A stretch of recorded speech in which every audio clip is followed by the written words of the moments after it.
అత్యుత్తమ ప్లేస్మెంట్స్ తో ఎంఎన్సీ కంపెనీలలో ఉద్యోగమే లక్ష్యమా? ఇంజనీరింగ్ చదవాలనే మీ పిల్లల కలని కేజీ రెడ్డి కాలేజ్ తో నిజం చేసుకోండి. 1969 నుంచి తీసుకుంటే ఉద్యమం శ్రీకాకుళం అంటే ముందు లక్షల బరి నుంచి శ్రీకాకుళం రైతాంగ పోరాటం, తర్వాత ఉత్తర తెలంగాణ, నల్లమల, రాయలసీమ ఇవన్నీ ప్రాంతాలు విస్తరించింది. ఓ ఎర్ర జెండా అనేది 16 రాష్ట్రాల పండిన పార్టీ.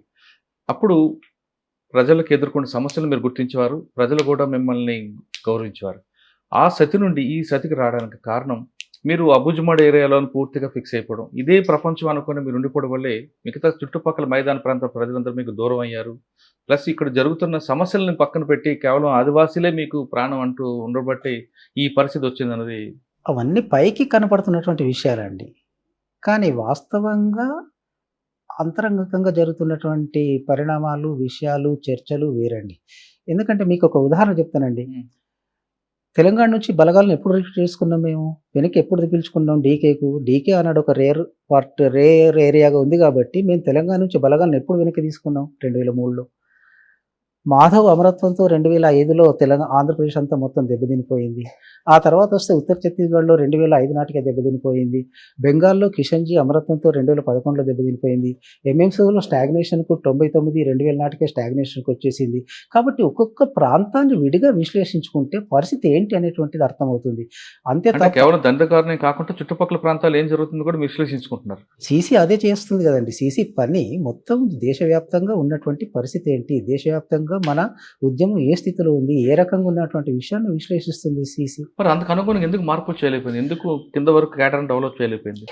అదే అంటండి, క్యాడర్ని డెవలప్ చేయడం అటువంటి విషయానికి వచ్చేది ఉంటే ఫస్ట్ మనం తీసుకున్న టాస్క్ ఏంటి?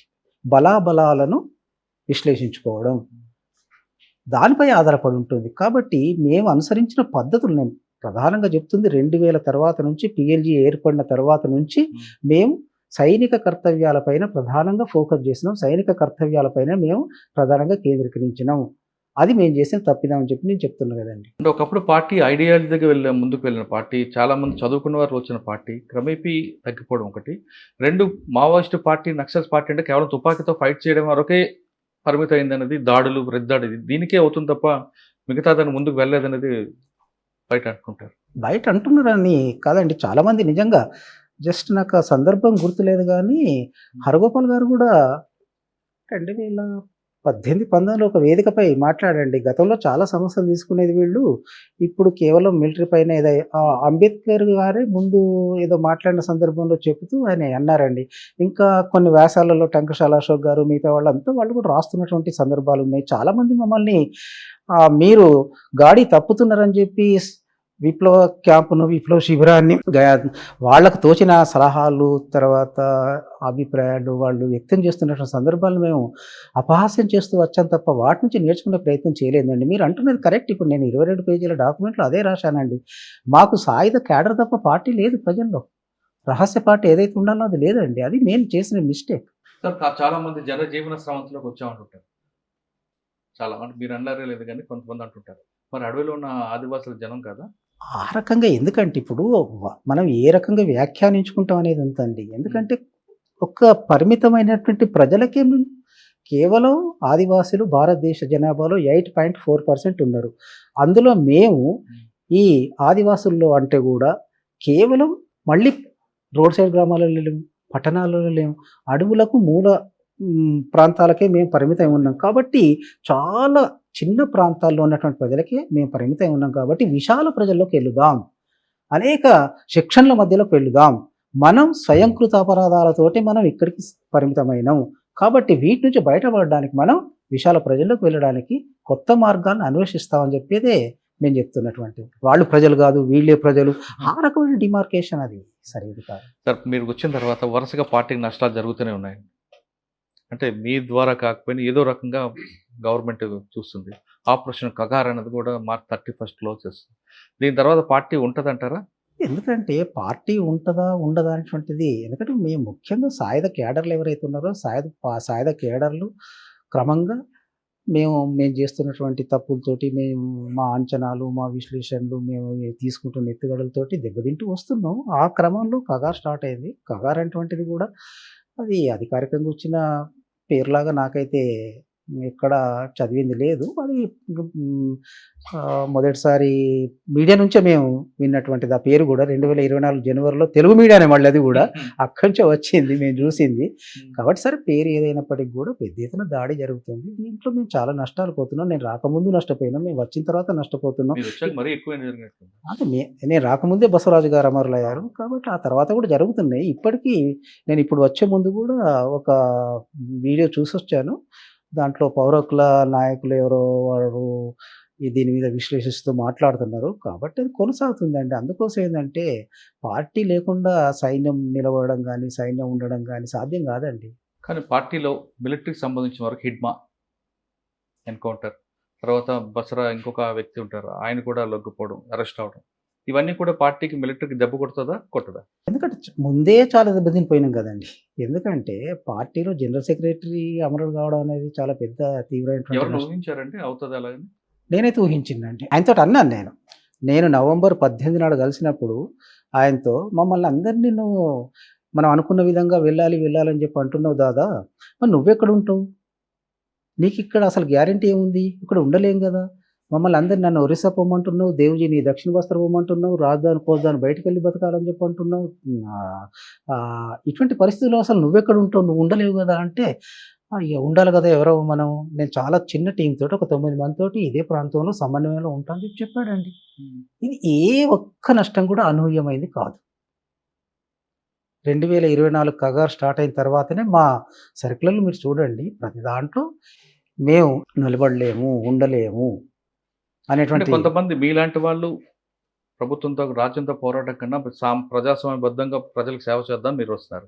కొంతమంది ఏంటి దేవిజీ లాంటి వారు గాని, మరికొంతమంది ఇంకా పార్టీలో ఉండిపోవడానికి ప్రధాన కారణం నమ్ముకున్న సిద్ధాంతాన్ని బయటికి వెళ్తే అందరూ ముఖం చూపించలేక నమ్ముకున్న సిద్ధాంతం కోసం ఉండిపోయారు. అక్కడే అమరులవ్వడానికి కొంతమంది ఉంటున్నారనేది వాస్తవం.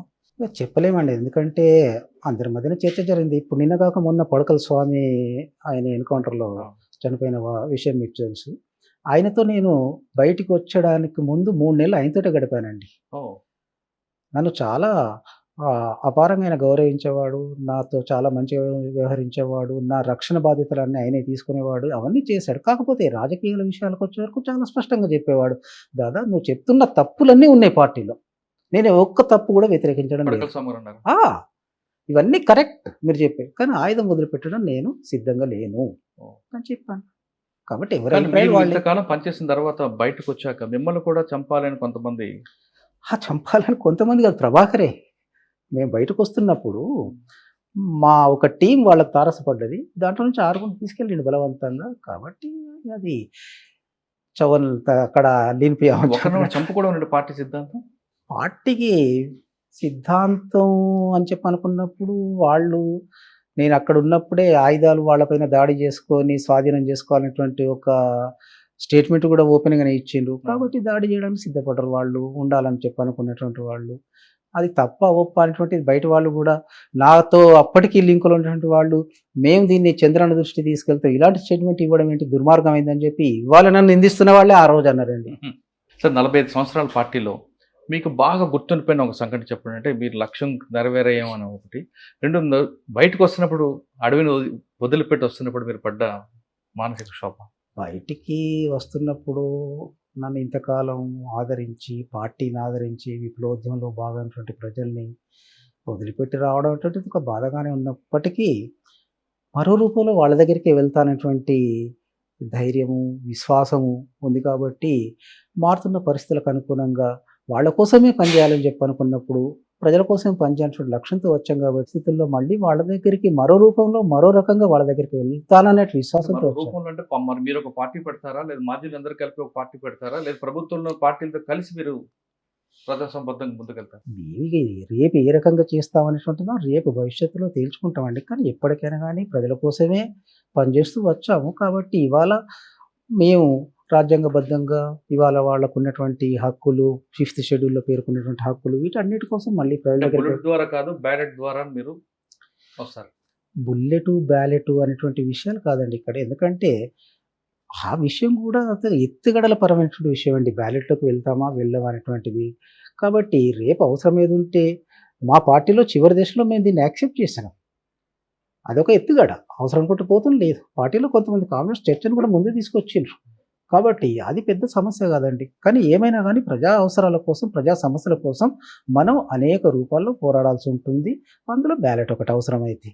కాబట్టి అది కానీ సమస్య మీకు కాదు. ఒక క్వశ్చన్ అడిగారు. 45 సంవత్సరాల్లో మీకు బాగా నచ్చిన సంఘటన ఒకటి. చాలా సంఘటనలు ఉన్నాయండి. మళ్ళీ మనం కలుసుకున్నప్పుడు అవన్నీ పంచుకుందాం. మల్లోజుల వేణుగోపాల్ గారి ఇంటర్వ్యూ అనగానే చాలా మంది రకరకాల ప్రశ్నలు పంపారు. అసలు ఆయనకి ఎంతమంది అభిమానులు ఉన్నారు? దాని గురించితో పాటు ఏం క్వశ్చన్లు అడగాలని కూడా వాళ్ళు వాట్సాప్ చేశారు. ఒక్కొక్కటి క్వశ్చన్ సార్ అన్నని అడిగి తెలుసుకుందాం. అన్న మీ గురించి చాలా మంది ప్రభుత్వం ఎదుట ఆయుధాలు పట్టుకుని లొంగిపోవాలి నిర్ణయానికి దారితీసిన పరిస్థితులు ఏంటి? ఎప్పటి నుంచి మీరు ఎలా పునరాలోచన పడ్డారు? ఏ విషయాలు మిమ్మల్ని ఈ నిర్ణయాలు తీసుకొని పురుకొల్పాయి? ఈ ప్రక్రియ ఎప్పటి నుంచి మొదలైంది? మొత్తం కాలం ఎంత పట్టింది? వాళ్ళందరికీ ముందు బ్రీఫ్‌గా. ధన్యవాదాలు. నా మీద అభిమానంతో, నా మీద విశ్వాసంతో వాళ్ళు ప్రశ్నలు అడిగారు. ఈ ప్రశ్నకు ఇంటర్నెట్‌లో 22 పేజీల డాక్యుమెంట్ ఉంది. అది చదవండి. ఓకే. నెంబర్ 2 సాయుధ పోరాట విరమణ అన్నారు. మరి ఎలాంటి పోరాటం చేస్తారు? చేస్తే మీ ఎజెండా ఏంటి? ఏ అంశాలు చేపడతారు? ఏ ప్రాంతంలో పనిచేస్తారు? ఎన్నికల్లో పాల్గొంటారా? ఇతర పార్టీలు కలిసి పనిచేస్తారా? ఎలాంటి పార్టీలతో మీరు కలుస్తారు? కొద్ది రోజుల్లో భవిష్యత్తులో మీకే తెలుస్తుంది. ఇంతకాలం జల్ జంగిల్ జమీన్ అనే కోసం పోరాటం అన్నారు. మరి ఇంతకాలం గడ్చిరోల ప్రాంతంలో లాయిడ్ కంపెనీ జల్ జంగిల్ జమీన్ నష్టం చెబుతూ మీ పోరాటం చేశారు. ఇప్పుడు ఆ లాయిడ్ కంపెనీకి మీ బ్రాండ్ అంబాసిడర్ పదవి ఇస్తానంటుంది. ఇంకా చాలా మంది సరెండర్ క్యారియర్లకు ఆ కంపెనీ ఇప్పటికే ఉద్యోగాలు ఇచ్చిందని తెలుస్తుంది. దీన్ని ఎలా మీరు చూస్తారు? ఇందులో మీరు ఒపీనియన్? జల్ జంగల్ జమీన్ కోసమే పోరాడాల్సింది ఉంది.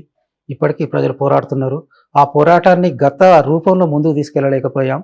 ఇప్పుడు దాన్ని మరో రూపంలో ముందుకు తీసుకెళ్ళడానికే రాజ్యాంగాన్ని చేతిలో పట్టుకున్నాం. రైట్. నక్సలైట్లు ఉన్న చోట్ల అడవులు ఇంకా నష్టపోకుండా ఉన్నాయని ఓ రకంగా వాళ్ళే వాటిని కాపాడుతున్న అభిప్రాయం ఉంది. నక్సలైట్లు లేని చోట్ల మైనింగ్ కంపెనీలు భారీ ప్రాజెక్టులు అడవుల వినాశానికి పాల్పడుతున్నాయనే విమర్శ చాలా కాలం ఉంది. దీన్ని మీరేమంటారు? కరెక్ట్. రైట్. ఈ ఉద్యమానికి ఓ 60 ఏళ్ళ చరిత్ర ఉందంటే అందులో మీరు 45 ఏళ్ళ పాటు స్వయంగా పనిచేశారు. పోలిట్ బ్యూరో స్థాయికి వచ్చారు. అలాంటిది మీరు చేసుకున్న విమర్శల్లో మిడిమిడి జ్ఞానంతో పనిచేశామని, ఇంకా చాలా తప్పులు చేశామని రాశారు. మరి కొన్ని వేల మంది చేసిన త్యాగాలకు ఇప్పుడు విలువ లేకుండా పోయినట్టేనా అనే ప్రశ్నకు చాలా మంది వేధిస్తుంది. దీన్ని మీరు? మా ఉద్యమమే మీ ముందు సాక్ష్యంగా ఉంది. ఇది వరకు చాలా మంది లొంగిపోయినట్టుగా చాలా సామూహికం రాలేదు. ఇలా తుపాకీలు ప్రభుత్వానికి అప్పగించారు. కానీ మీరు ఇలా చేయడం వల్ల మిమ్మల్ని కొందరు ద్రోహులనే మాట్లాడుతున్నారు. తాజాగా అభయ్ విడుదల ప్రకటనలో మీపై తీవ్ర విమర్శలు ఉన్నాయి. మిమ్మల్ని దీనిపై మీ కామెంట్? చాలా బాధ్యతాయుతమైన చర్యగానే నేను భావిస్తున్నాను. ప్రభుత్వం నుంచి కొంత డబ్బు మీకు అందుతుందని చెప్తున్నారు. అది కోట్లలో ఉంటుందని అంటున్నారు. ఆ డబ్బును అమరుల కుటుంబానికి కోసం కానీ, ఆదివాసీల కోసం కానీ, లేదా మీ తదుపరి రాజకీయ సంస్థ నిర్మాణం కోసం ఖర్చు చేస్తారా? అవన్నీ చాలా అపోహలండి. మీరు చివరిగా ప్రశ్న, మీరు రచయితగా, కవిగా కూడా మంచి పేరు. ఇప్పుడు మీరు రచనలు చేయాలనుకుంటున్నారా? ఏదైనా పుస్తకం కానీ, నవల కానీ రాయబోతున్నారు? నా కళానికి ఆకలి ఎక్కువ. కళాన్ని విరమించదలుచుకోలేదు. ప్రజాస్వామ్య పద్ధతుల్లో పనిచేస్తూ ఉంటున్నారు. మరి ఇప్పటిదాకా ఇది బూర్జువా ప్రజాస్వామ్యం అంటూ వచ్చారు కదా, అలాంటి ప్రజాస్వామ్య పందాలు మీరు ఏది సాధించాలనుకుంటున్నారో? అప్పుడు అలా అన్నారు కదా, ఇప్పుడు నిజమైన ప్రజాస్వామ్యం ఉందని భావిస్తున్నారు. ఉందా లేదా అనేది నా భవిష్యత్ ఆచరణలో తేల్చుకుంటాను. సార్ ఫైనల్కి వస్తున్నాను. మీరు వచ్చారు, ప్రజల్లోకి వచ్చారు, చాలా సంతోషం. మీరు ఖచ్చితంగా మీకున్న పద్ధతిలో సాయుధ పోరాటం కాకుండా ముందుకెళ్ళి మరోసారి ప్రజలకు వెళ్తారని మేము కూడా ఆశిస్తున్నాం. అయితే ఇప్పటికే లోపల ఉన్న వాళ్ళందరికీ మీరు ఇచ్చే పిలుపు ఏంటి? నేను ఇప్పుడనే కాదండి. ఎందుకంటే నేను లోపల ఉన్నప్పటి నుంచి కూడా జూన్ నుంచి దాదాపు ఆగస్టు నుంచి ఇప్పటి వరకు వాళ్ళకు ఒకే పిలిపిస్తున్నాను. నేను బయటకు వచ్చిన తర్వాత కూడా చాలా సందర్భాల్లో మెసేజెస్ విడుదల చేశాము. ఇప్పటికి కూడా వాళ్ళందరికీ చేతులెత్తి చెప్పేది ఏంటంటే, మీరంతా బయటికి రండి. పరిస్థితులు చాలా మారుతున్నాయి. మనం నష్టపోకూడదు. మీరంతా బయటికి రండి. ఇవాళ ఉన్నటువంటి పరిస్థితుల్ని మనం సదుపయోగం చేసుకుందాం, సద్వినియోగం చేసుకుందాం, ప్రజల మధ్యకు వెళ్దాం. ప్రజల నుంచి మనం ఐసోలేట్ అయిపోయినాం. మళ్ళీ ప్రజల మధ్యకు వెళ్ళడానికి మనం దీన్ని అవకాశంగా తీసుకొని మనం ప్రజల మధ్యకు వెళ్దామని చెప్పి నేను వాళ్ళకు చేతులెత్తి ఆహ్వానిస్తున్నాను, చేతులెత్తి పిలిపిస్తున్నానండి.